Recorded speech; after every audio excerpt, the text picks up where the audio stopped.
말씀 보도록 하겠습니다. 말씀은 민수기 8장입니다. 민수기 8장 5절에서부터 17절까지 말씀입니다.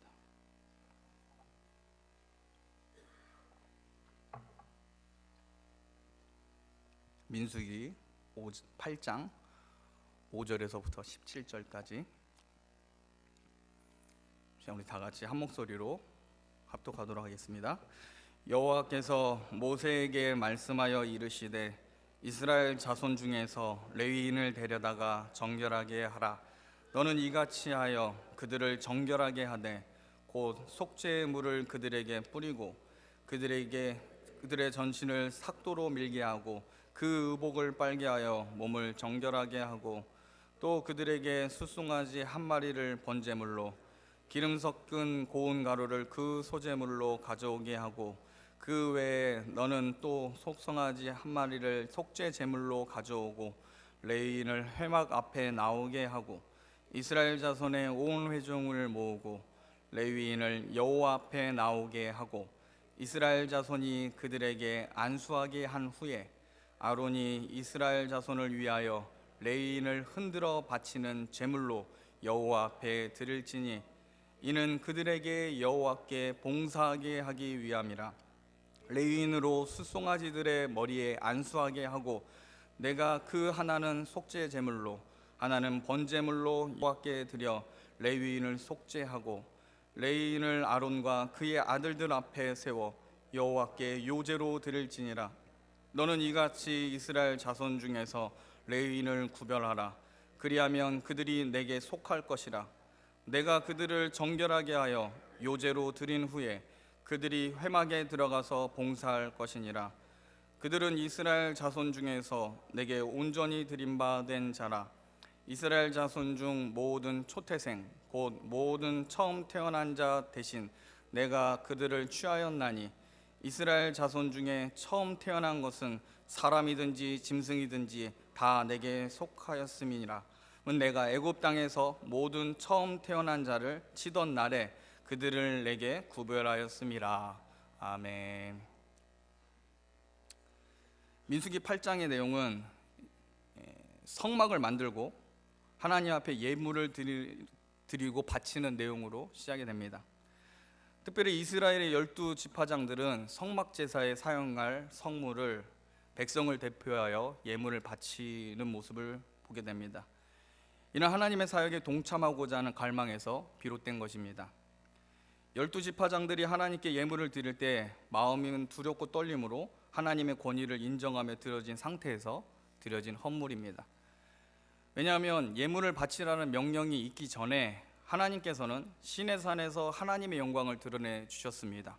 게다가 금송아지를 만든 죄악으로 인해 하나님의 진노가 얼마나 무서운 것인지 깨닫게 되었습니다. 지금 배경은 시내산 밑입니다. 많은 사건들이 있었습니다. 그곳에서 금송아지 사건도 있었고 그곳에서 하나님의 영광도 봤습니다. 그것을 목격한 이스라엘 사람들이 이제는 성막을 만들고 이제는 출정식을 하기 위해서 레위인들을 세워나가는 부분이 오늘 본문의 내용입니다. 근데 이 본문이 있기 전에 12지파장들이 하나님 앞에 예물을 드리는 사건이 먼저 나옵니다. 지금 당시 분위기는 하나님의 사역에 동참하는 것이 곧 사는 길임을 깨닫고 엄숙한 마음으로 하나님께 예물을 드리고 사람들도 예물을 드려서 이제는 모든 것이 성막과 성물이 다 갖춰진 상태에 있었던 때를 배경으로 합니다. 특별히 오늘 본문은 하나님께서 시내산 밑에서 성막과 성물이 다 갖추어진 후에 이제는 성막과 성물을 다룰 수 있는 사람을 세우는 것과 관련된 본문입니다. 성막의 모든 것이 다 만들어졌습니다. 백성과 지파장들은 헌신을 다짐하며 헌물을 드림으로 이제 성물은 다 만들어진 상황입니다. 그 결과 각종 성막 가운데 기물들로 넘쳐났습니다. 이제 필요한 것은 이 모든 것을 책임지고 다루어야 할 사람이 필요했습니다. 앞으로 이제 시내산을 떠나서 시내 광야와 바람 광야로 이제 이동해야 되는데 이때 만들어진 성막과 기구를 옮길 사람이 필요했습니다. 그리고 광야에 머물 때 성막을 다시 조립하고 세우고 제사를 도울 사람이 또 세워져야 했습니다. 하나님께서는 이미 오래전부터 이 아론과 이 레위인들을 구별하셔서 이 사역을 감당하도록 예고하셨고 작정하셨습니다. 한마디로 모든 것은 다 갖춰졌는데 이것들을 운영할 사람이 이제는 세워져야 될 때입니다. 근데 어떻게 그런 사람을 세우느냐 하는 본문이 오늘 본문의 배경인 겁니다. 여러분, 하나님은 문제가 닥칠 때 그때 가서 조급하게 임기응변으로 문제를 해결하시는 분이 아닙니다. 시간과 공간을 초월하시는 하나님은 그 지혜를 사용하심에 있어서 이미 오래전부터 계획을 가지셨고 하나님의 백성에게 알리시고 그리고 이를 성취하시는 분이 우리 하나님이십니다. 애굽에서 열재앙이 일어나 애굽의 장자들이 죽고 어린 양의 피를 바른 이스라엘의 집은 살아있을 때 이미 하나님께서는 이스라엘의 장자의 생명값으로 레위인을 취하시겠다고 예고하셨습니다. 그만큼 하나님의 지혜는 치밀하고 그 준비 기간은 인간의 생각을 초월합니다. 이제 하나님께서는 레위인을 구별하신 그것을 이제 하나의 의식을 가지고 의식을 치름으로 인해서 이제 공식적으로 레위인을 세우려고 합니다. 그것이 오늘 본문의 배경인 겁니다. 그러므로 오늘 본문을 우리가 살핌으로 인해서 이스라엘 백성들은 어떻게 하나님께 세움을 받고 어떤 사람이 하나님 앞에 나갈 수 있는지 우리는 이 본문을 통해서 교훈을 얻어야 합니다. 이제 하나님께서는 레위인을 이스라엘 공동체가 인정하는 하나님의 사역자로서 세우기 위해 하나의 의식을 치릅니다. 오늘 본문이 하나님께 나아갈 수 있는 사람은 어떤 사람인지 보여주고 있습니다. 오늘 본문을 보면 레위인은 이스라엘을 대신하여 하나님을 섬기기 위해 바쳐져야 하는 제물로 드려지게 됩니다. 민수기 8장 11절을 보겠습니다. 민수기 8장 11절, 우리 한 목소리를 함께 읽어보겠습니다. 민수기 8장 11절입니다. 같이 읽겠습니다. 시작. 아론이 이스라엘 자손을 위하여 레위인을 흔들어 바치는 제물로 여호와 앞에 드릴지니 이는 그들에게 여호와께 봉사하게 하기 위함이라. 아멘. 하나님께 쓰임을 받는 사람은 일단 하나님께 제물로 바쳐져야 합니다. 하나님께서 레위인을 세우시겠다고 애굽에서 열재앙이 일어났을 때부터 하나님은 예고를 하셨고, 그리고 시내산 밑에서 이 레위인들이 금송아지 사건 때 어떤 일을 행하죠? 금송아지 사건 때 레위인들이 하나님의 심판의 도구가 검이 되어서 우상숭배자들을 치는 역사가 있었습니다. 그래서 레위인은 하나님 편에 속했다는 것이 확실히 이스라엘 사람들한테 보이게 됩니다. 이제는 하나님께서는 이 레위인을 이제는 하나님의 성막, 지금 다 갖춰진 그 성막과 성물을 감당하는 사람으로 구별하려고 하는데 그 의식을 오늘 본문이 치는데 좀 특이합니다. 왜냐하면 8장 11절을 보면 아론이 이스라엘 자손을 위하여 레위인을 흔들어 바치는 제물로 여호와 앞에 드릴지니라고 되어 있습니다. 자, 보십시오. 레위인을 어떻게 해요? 뭘로 보고 있는 겁니까? 제물로 보고 있습니다. 제물. 자, 하나님께 쓰임을 받는 사람으로서 일단 하나님께 받침이 되어야 되는데, 이제 이스라엘 사람들을 대표해서 이제 성막과 성물을 관리하는 사람으로서 이제 받침이 되어야 되는데 어떻게 받쳐져요? 제물로 받쳐집니다. 여러분, 본래 하나님께 바쳐지는 제물은 그 생명을 잃어버리게 되어 있습니다. 제물이 살아있는 거 보셨습니까?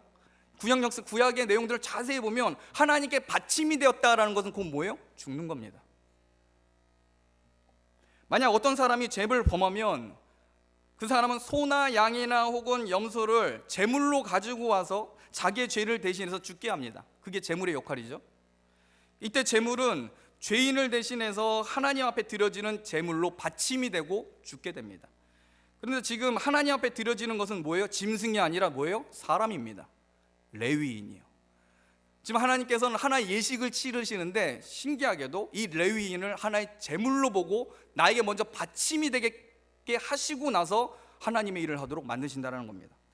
일단 하나님께서는 이스라엘 백성을 대신해서 하나님 앞에 바쳐진 존재라는 것을 명시하시기 위해 짐승에게 안수하여 죄를 옮기는 것 같은 의식을 이 레위인에게 행합니다.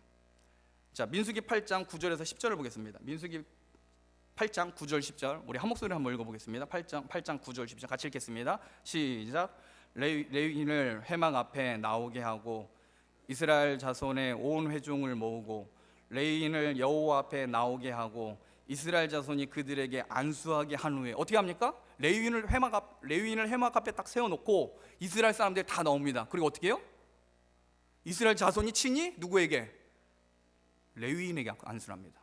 자, 우리 상식으로는 예배 번제 때 어떻게 합니까? 속죄잔치 때 죄진 사람이 짐승에게 어떻게 해요? 안수를 하고 제사장을 통해서든 안수를 하게 하고 그 죄가 전가된 후에 그 제물을 어떻게 해요? 죽입니다. 자, 지금 레위인을 어떻게 하고 있어요? 레위인을 순전한 제물처럼 하나님 앞에 바치기 위해서 일단은 이스라엘에 있는 자손들이 마치 하나의 자기의 권위, 하나님을 섬기는 데 있어서 나를 대신하는 사람으로 누구요? 레위인에게 안수하여 세웁니다. 레위인을 회막 앞에 나오게 하고 이스라엘 자손이 그들에게 안수를 하여서 그들이 자신들을 대신할 자들이라는 것을 안수로 표하게 합니다. 이는 짐승에게 죄인의 죄가 전가되는 것 같은 방식으로 레위인에게 하나님을 위한 독특한 사명을 지금 위임해주고 있다는 겁니다. 이제 레위인은 이스라엘 대표하는 하나님께 바쳐진 제물이 됩니다. 자, 바쳐진 제물은 어떻게 됩니까? 원래는 죽어야 합니다. 이스라엘이 행해야 될 그런 권위나 혹은 위임되었던 그 모든 것들을 이제 레위인들이 받았기 때문에 이제는 하나님의 제물이 됐고 이제 하나님 앞에 서야 됩니다. 근데 하나님 앞에 서면 어떻게 돼요? 인간은요, 죄가 있는 인간은 하나님 앞에 서면 어떻게 됩니까? 죽습니다. 마치 번제물로 드려졌던 제물, 소와 양과 염소들이 죄로 인해 죽었던 것처럼 죽어야 합니다. 근데 오늘 본문에 보면은 레위인들이 죽습니까? 삽니까? 삽니다. 전 지금 굉장히 구약에서 독특한 얘기를 하고 있는 겁니다. 제물인데 죽지 않은 역사가 일어나요. 근데 특이한 것은 이 제물이 심지어는 짐승이 아니라 뭐예요? 사람이에요. 하나님 앞에 세움을 받는 사람이, 즉 하나님 앞에 사람이 하나님 앞에 서기 위해 어떻게 돼야 되는가, 그 과정을 지금 이 예식을 통해서 우리는 교훈을 얻어야 된다는 겁니다. 이제 레위인은 이스라엘 대표하는 하나님께 바쳐진 제물로서 죽어야 합니다. 그렇다면 만약 그렇게 제물이 되어버린 이 레위인이 죽임을 당한다면 이스라엘 대표에서 봉사할 수 있는 사람이 있을까요? 없을까요? 없게 되는 겁니다. 그렇지 않습니까? 예. 그래서 하나님께서는 이들에게 다시 안수를 하게 합니다. 독특하죠? 지금 이 제사는요, 사람을 하나님 앞에 세우려고 하는 이 과정은 굉장히 독특한 제사입니다. 그래서 다시 안수를 하게 합니다. 그 내용이 12절하고 13절입니다. 우리 12절 13절 우리 한 목소리 읽겠습니다. 12절 13절 같이 읽겠습니다. 시작. 레위인으로 숫송아지들의 머리에 안수하게 하고 내가 그 하나는 속죄 제물로 하나는 번제물로 여호와께 드려 레위인을 속죄하고 레위인을 아론과 그의 아들들 앞에 세워 여호와께 요제로 드릴지니라. 예.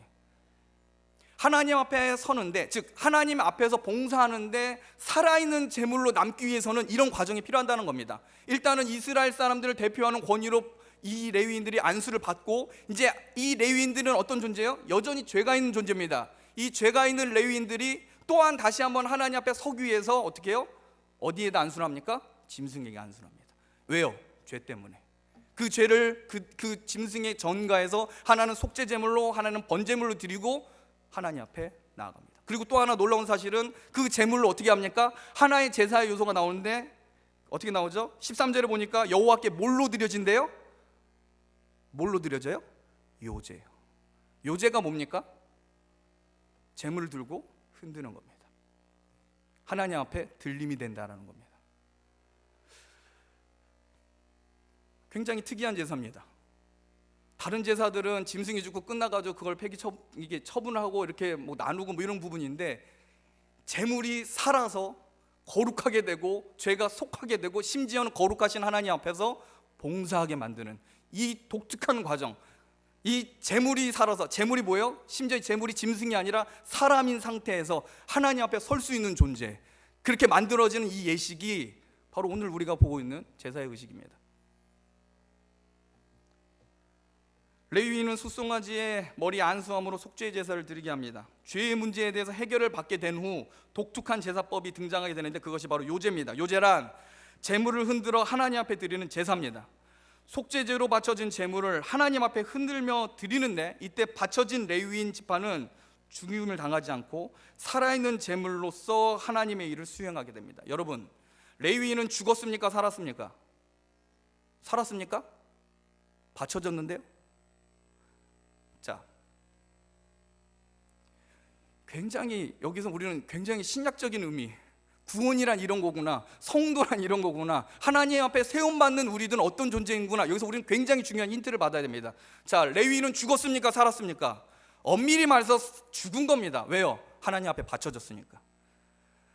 이스라엘 사람들이 레위인을 향하여 안수하고 손을 뻗었을 때 그들의 죄가 전가되는 것처럼, 혹은 그들이 가지고 있는 권한이나 위임이 전가되는 것처럼 그들은 다 봤습니다. 그러나 그들의 가운데 뭐가 있어요? 이스라엘에 대한 죄가 그들 가운데 있고 자기 가운데 있는 죄가 있습니다. 이 죄를 가지고 하나님 앞에 갈 수 있습니까? 없습니까? 못 가요. 그래서 어떻게 해요? 또 한 번에 두 번의 제사를 드리는데 속죄 제사와 번제물 제사를 하나님 앞에 드립니다. 그 죄가 속한 상태에서 아론이 어떻게 해요? 요제로 다시 한번 하나님 받으소서 하고 흔들면서 제물로 드립니다. 근데 이 제물은 원래 누구예요? 누구여야 돼요? 레위인인 겁니다. 자, 그렇다면 레위인은 죽었습니까? 살았습니까? 죽었지만 살아있는 겁니다. 하나님께 받침을 받은 사람은 원래는 죽은 존재여야 됩니다. 어떻게 누가 감히 하나님 앞에, 거룩한 하나님 앞에 설 수 있겠습니까? 죽은 겁니다. 근데 죽었는데 살았습니다. 왜요? 속죄와 번제와 요제로 하나님 앞에 들려졌기 때문에 그렇습니다.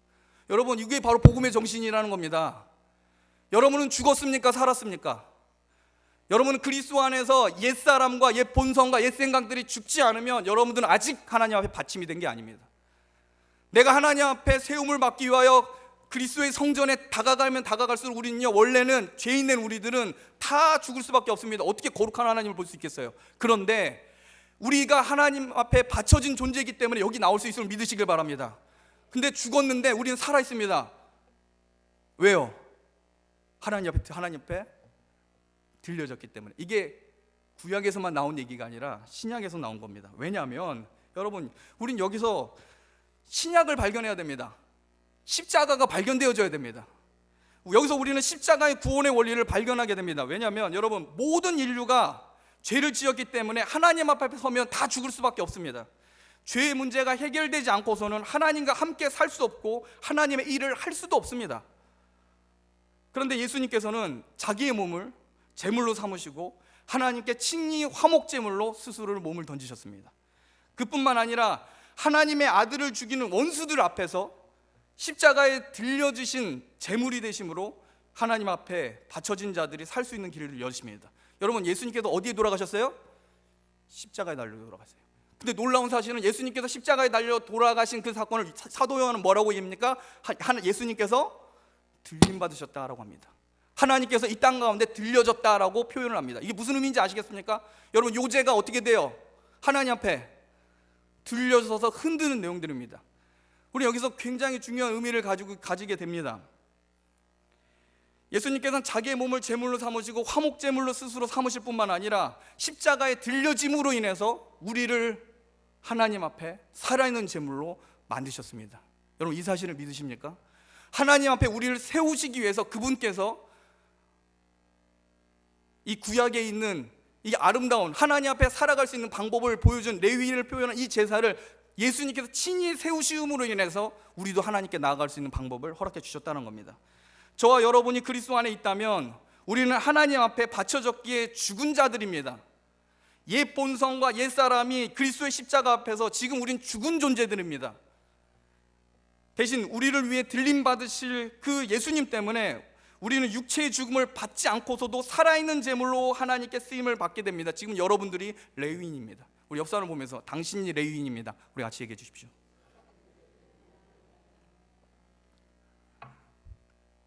여러분, 죽었습니다. 하나님 앞에 바쳐졌기 때문에요. 근데 예수님 때문에 또한 삽니다. 이게 십자가입니다. 레위인이 하나님의 성막에서 봉사할 수 있는 이유가 여기에 있습니다. 하나님 앞에 가까이 갈 수 있는 기회를 그들은 얻었습니다. 그러나 여러분이 또 아셔야 될 것은 레위인을 위해 요제로 드려졌던 제물은 뭐예요? 그냥 숫송아지이지만 저와 여러분이 대신해서 속죄 제물로 되시고 십자가에 들려주신 분이 누구예요? 만왕의 왕이시고 성자 하나님 되신 우리 예수님이라는 겁니다. 짐승에게 드려졌던 그 속죄 제물이 레위인 지파를 하나님 앞에 세웠다면 하물며 만왕의 왕 되신 예수님께서 십자가에 달려 스스로 요제로 속죄 제물로 드려졌다면 그 권능과 은혜의 효과는 더 탁월하겠죠. 레위인이 했던 그것보다 더 큰 봉사 헌신과 하나님께 가까이 갈 수 있는 친밀함이 더하면 더하지 덜하진 않았을 겁니다. 지금 우리가 받는 이 혜택은요, 레위인들이 감히 상상도 못할 만큼의 놀라운 혜택을 가지고 지금 우리는 여기 서 있는 겁니다.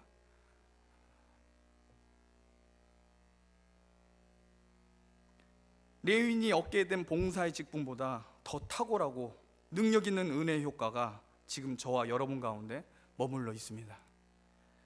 하나님 앞에 바쳐졌기에 죽어야 할 재물이지만 살아서 하나님의 일을 할 수 있는 이 지위를 얻는다는 내용은 이미 신약 성경에서도 이미 기록되어 있습니다.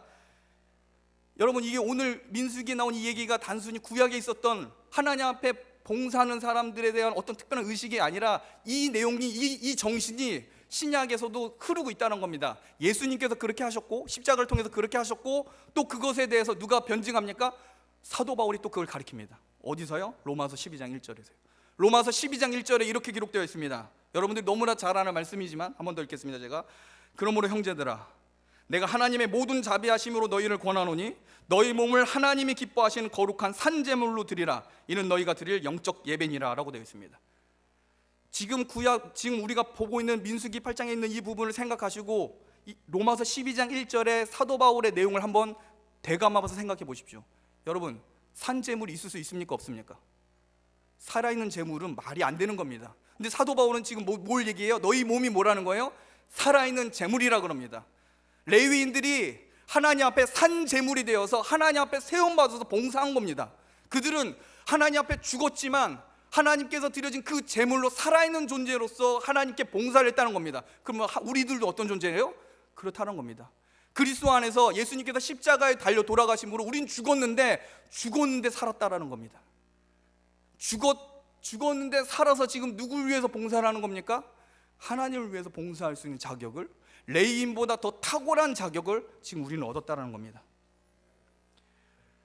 오늘 본문을 보면 레위인이 제물로 받침이 되었지만 살아있는 제물로서 하나님의 성막에서 봉사할 수 있는 특권을 얻는데, 이런 원리가 지금 성도의 몸 가운데서도 이루어져 있다고 사도 바울은 가르치고 있는 겁니다. 그래서 거룩한 산 제물로, 여러분들은 살아있는 제물이십니까? 정말 그렇게 생각합니까? 그 말은 좀 더 쉽게 얘기를 할게요. 여러분 하나님께 바쳐졌습니까? 그럼 좀 더 쉽게 얘기를 해볼게요. 여러분의 몸은, 여러분의 생명은 바쳐졌습니까? 이 의식을 가지고 살기가 굉장히 어렵습니다. 바쳐졌으면 내 몸은 내 주인이 아닙니다. 다시 한번 강조하지만 사도 바울이 뭐예요? 너희 몸은 살아있는 제물이라고 얘기합니다. 산제사로 영적 예배를 드리라고 얘기합니다. 몸을 드리라고 합니다. 몸이요. 형이상학적으로 머리로만 아는 그런 관념적인 신앙이 아니라 네 몸을 바쳐서, 이 몸은 누구 거예요? 하나님의 거예요. 왜? 바쳐졌기 때문에.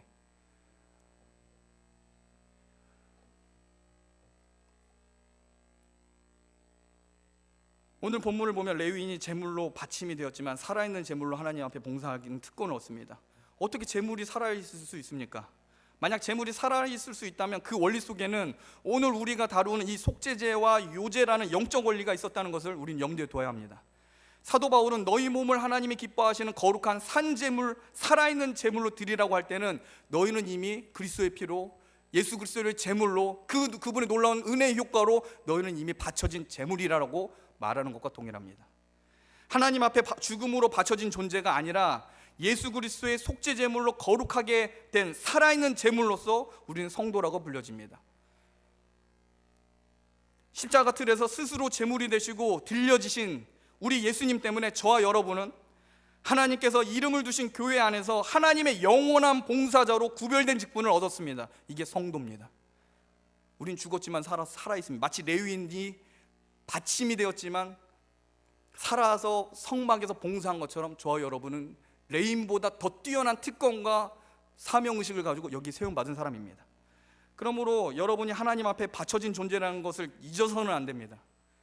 내가 살아있다는 것은 살아있는 제물이기 때문이지, 만약 속죄제사와 요제의 형식으로 들려지는 예수님이 없었다면 우리 모두는 하나님의 심판의 불 앞에 태워 정화되어야 될 존재가 되었을 겁니다. 여러분이 하나님 앞에 제물로 바쳐졌다는 사실을 기억하셔야 합니다. 그러므로 여러분의 생명은 여러분의 것이 아닙니다. 사도 바울은 분명히 너희 몸을 거룩하고 살아있는 제물로서 드리라라고 말합니다. 말뿐인 헌신, 몸을 하나님 앞에 바치지 않는 봉사는 스스로 살아있는 제물 되기를 포기하는 것과 같습니다. 오늘 본문이 성막을 관리하기 위해 레위인에게만 주어진 말씀이지 오늘날 신약 성도 모두에게 주어진 것은 아니라고 말하고 싶다면 이는 예수 그리스도의 십자가의 공로를 업신여기는 것과 같습니다. 또한 하나님 앞에 나아갈 특권을 스스로 포기하는 것과도 같습니다. 심지어 히브리서 기자는 이렇게 얘기합니다. 히브리서 10장 9절에 이렇게 기록되어 있습니다. 그러므로 형제들아, 우리가 예수의 피를 힘입어 성소에 들어갈 담력을 얻었나니 라고 되어 있습니다. 여러분, 레위인이 성소에 들어갈 수 있습니까? 여러분, 성소가 뭐예요? 성소가 성막 안에 하나님의 법궤가 모셔진 곳입니다. 거기 들어갈 수 있습니까? 레위인이? 못 들어갑니다. 이 성소는 누가 들어갈 수 있어요? 대제사장이, 그것도 1년에 한 번 속죄일을 날 이스라엘의 죄를 안고 들어가는 겁니다. 그리고 다리에 뭘 차요? 방울을 달고 다리에 뭘 해요? 끈을 매달습니다. 왜 끈을 매달아요? 가다가 죄가 있어서, 하나님을 보고 죄가 있어서, 하나님을 보다가 죄가 있어 어떻게 해요? 죄가 있으면 어떻게 됩니까? 죽습니다. 대제사장이 죽어요. 근데 밖에서 들어갈 수는 없잖아요. 방울 소리가 안 들리면 죽은 겁니다. 그럼 어떻게 돼야 돼요? 끌어내야죠. 어떻게 끌어내요? 묶은 다리를 풀어서 이렇게 끄집어내서 드는 겁니다. 그만큼 위험한 자리가 어디예요? 하나님의 존전입니다. 그 안에 레위인은 갈 수도 없습니다. 그런데 오늘 히브리서 기자는 뭐예요? 산제물로 그리스도 안에서 새롭게 된 성도들은 어느 위치까지 갈 수 있어요? 성소에 들어갈 담력까지 얻을 위치에 여러분과 저희들이 있다는 겁니다. 이제 하나님을 친밀하게 만날 수 있는 위치에 저와 여러분이 그 혜택을 받고 하나님의 봉사자가 되어서 주님의 교회에 있다는 겁니다. 여러분, 그 특권을 포기하시겠습니까? 여러분은 성도로서 예수님에 의해 살아있는 제물, 하나님 앞에 바쳐진 자들이기 때문에 성도로서 하나님의 자녀로서 하나님 앞에 나아갈 담력을 가진 자격이 되었습니다. 구약의 레위인들도 성소 안에 결단코 들어갈 수 없는데 우리는 그런 혜택을 얻었다는 겁니다. 그러므로 하나님 앞에 살아있는 제물 되었다는 이 특권을 우리는 누려야 될 뿐만 아니라 또 그 책임을 다하셔야 합니다. 여러분, 이 세상도요, 결국 하나님 앞에 죄와 의에 대해서 바쳐지게 되어 있습니다. 이 세상은 모두 다 하나님 앞에 받침이 됩니다. 근데 어떤 사람은 살아있는 생명으로서 받침이 되지만, 그러나 어떤 자들은 어떻게 해요? 영원한 죽음으로 받침이 됩니다. 그러므로 여러분, 산제물로 여러분 스스로가 자기 몸을 주장하지 못하게 하시고 거룩함으로 주의 일을 봉사하며 하나님이 여러분의 몸을 주장하도록 드리셔야 합니다. 이게 바로 성도의 받침이라고 할 수 있습니다. 말씀 마치겠습니다. 여러분은 하나님 앞에 어떤 모형으로 받쳐져 계십니까? 여러분은 지금 스스로를 나는 재물이야, 나는 하나님 앞에 받쳐진 존재야 라고 그런 의식을 가지고 주님의 교회에 출입하고 계십니까? 세상 사람들은 하나님 앞에 영원한 죽음의 형벌로 받쳐지도록 예비되었습니다. 그들은 정말 죽습니다. 근데 우리는 그리스도 안에서 받쳐졌기 때문에 죽었는데 살게 됩니다. 만약 예수 그리스도의 피를 믿지 않고 하나님의 영원한 구원 사역과 상관없이 삶을 사는 사람이라면 하나님의 심판 앞에 완전한 죽음으로 받쳐지게 될 것입니다. 그러나 저와 여러분은 살아있는 산 제물로서 하나님께서 주신 직분을 받고 주님의 교회를 섬기도록 작정되었습니다. 그리스도 안에서 죽었고 그의 부활하심으로 여러분은 지금 살고 계신 겁니다. 하나님께서 살려주신 이유는 레위인이 하나님의 성막을 담당하기 위해서 살려주신 것처럼 저와 여러분도 이 세상에서 거룩히 불러주시고 하나님의 교회를 위해 봉사하라고 지금 살려주신 것임을 믿으시길 바랍니다. 여러분 스스로를 주장하지 마십시오. 나는 받쳐줬구나, 나는 받친 몸이구나, 내가 내 멋대로 살면 안 되겠구나, 나는 그분이 아니면 아무것도 아니구나. 여러분, 이게 받쳐진 사람의 자세입니다. 거기에 무슨 자기 주장이 있겠습니까? 거기에 자기 생각이 있겠습니까? 그리스도 안에서 죽었고 그리스도의 부활하심을 따라 살겠다고 하는 사람만이 참된 성도가 된다는 겁니다. 그러므로 여러분, 여러분의 몸을 하나님께 바치십시오. 여러분이 하나님 앞에 제물이라는 사실을 잊지 마시고 자기 몸을 하나님의 손에 바쳐졌다는 사실을 굉장히 자연스럽게 받아들이십시오. 이것이 구원의 길이고 여러분을 축복으로 인도하는 척경임을 여러분 기억하셔야 됩니다. 여러분은 바쳐진 자들입니다. 그리고 살아있는 제물로서 성막 가까이에 나아가 더 충성할 권리와 의무를 쟁취하십시오. 우리 예수님께서 이렇게 말씀하십니다. 우리 예수님은 천국은 뭐예요? 침노하는 자의 것이다 라고 말씀하십니다. 천국에, 옛날에 죄인들은 천국에 근접도 할 수 없었습니다. 근데 이제 예수님께서는 어떻게 해요? 내가 너희를 위하여 죽었고 산제물이 돼서 너희를 성도로 만들었는데, 너희를 산제물로 만들었는데 어떻게 해요? 이제는 천국은 어떻게 해요? 가까이 가는 그런 존재일 뿐만 아니라 심지어 어떻게 해요? 천국은 침노하는 겁니다. 천국의 복음, 천국의 축복을 향해서 산제물로 드려진 성도들이 하늘의 것에 욕심을 내게 돼야 된다라는 말입니다. 여러분, 천국의 복, 천국을 침노하는 방법이 뭡니까? 저는 단연코 얘기하는데 교회에 봉사하는 겁니다. 여러분의 몸을 쳐서 천국을 침노하겠다라고 한다면 마음으로만 하지 마시고 몸으로 하십시오. 여러분의 몸은 여러분의 것 아닙니다. 그럼 어떻게 됩니까? 결심하고 결단해서 천국을 침노하겠다는 심정과 마음을 가지고 봉사하십시오. 힘을 다해 봉사하고 자기 몸을 하나님 앞에 드리십시오. 이 축복의 비밀을 알게 된다면 살아있는 제물로서뿐만 아니라 성전 가까이에 더 많이 봉사하는 자리로 나아가기를 사모하게 될 것입니다. 그게 바로 레위인들이었습니다. 여러분의 몸을 우리 주님께서 교회를 통해, 말씀을 통해 사용하려고 할 때 기회가 있는 대로 듣고 순종하며 나아가십시오. 이게 성도의 바른 자세입니다. 성도는 아까도 뭐예요? 제물입니다. 내 몸을 내가 주장하려고 하는 게 아닙니다. 그렇게 함으로 여러분이 하나님 앞에 바쳐진 산 제물임을 스스로 증명하셔야 합니다. 기도하겠습니다. 사랑과 은혜가 풍성하신 하나님, 예수님의 보혈로 우리를 산 제물로 삼아 주시니 감사를 드립니다. 우리가 율법의 정죄 앞에 죽었지만 주님의 부활하심으로 우리에게 영생을 주심에 또한 감사를 드립니다.